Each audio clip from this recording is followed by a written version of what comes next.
Hi అండి అందరికీ. అస్సలకి పండగలొస్తే ఖాళీ ఉండదండి ఆడవాళ్ళకి.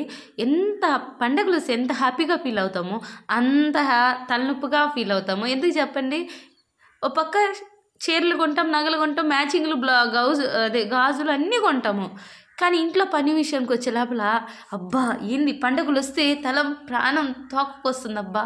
ఎందుకబ్బా ఇంతలా పని చేయలేమే అయ్యో! అనుకుంటాము. అప్పుడు కానీ ఉదయం లేచిన టిఫిన్ కానించి సాయంత్రం పనుకోబోయేదాకా ఒకటే పని.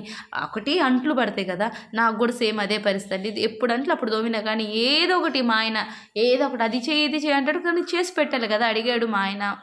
చేసి పెట్టాలి, పండగలు కదా, చేసుకొని తినాలి.